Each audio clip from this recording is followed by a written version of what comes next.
Alright guys, I pulled the engine out, just like I said it would. I have some work still to do. I gotta put new mounts on the cooler because the engine I'm putting in is a little bit deeper. So I gotta just change a few bushings on this and that'll be fine. What I wanted to show you I found is this very simple thing. So I looked into something that someone suggested that you could put a bolt in the wrong place, in the wrong location, creating a different center from this pulley to the center of the engine output shaft and the center of this pulley. So what I've done is measured the pulleys. They're both the same. They're 6.5 inches. I measured the center of this plate as well. Brought it all the way back to the carriage. And I measured from this point to the center of this pulley and the center of this point to the center of that pulley. So I'm going to show you real quick what I found.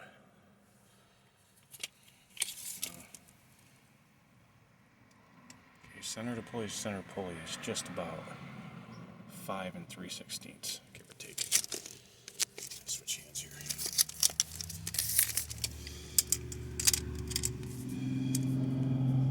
So, center to pulley to center to pulley, 6. So there's about, let's give or take, let's say a heavy 3/4 inch difference between the two. So what I'm finding is that I'm going to get a belt. This one's 33 inches long. I'm going to get a belt that's 35 inches long for this side.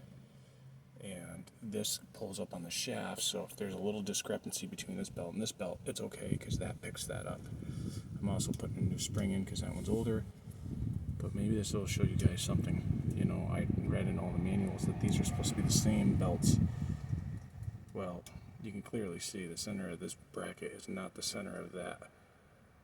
So, unless the old Tecumseh engine was over, his output shaft was out here a little bit more, making it equal, then I would say yes, it's right. But seeing him repowering it with a Honda, everything's going to be a little different.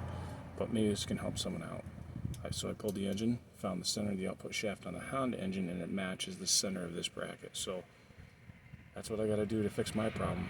I don't know what everybody else is having, but I can tell you this.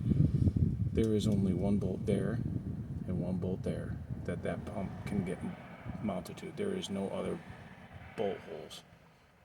And where that pump mounts to this plate on the back side of this carriage, there's only 4 bolt holes. There's no way to manipulate those bolt holes unless you drill them. So the difference is here is that the engine's output shaft, one is centered and one is not centered. That's the difference between my particular instance and someone else's. But just double check it before you do anything and make sure, because I can tell you this, the Tecumseh engine I pulled out of here was the same way. This belt was always engaged. Even if I didn't have that lever pulled, it always was driving this pump. So I know the Tecumseh engine is the same as this Honda engine. I don't know, maybe this will help you.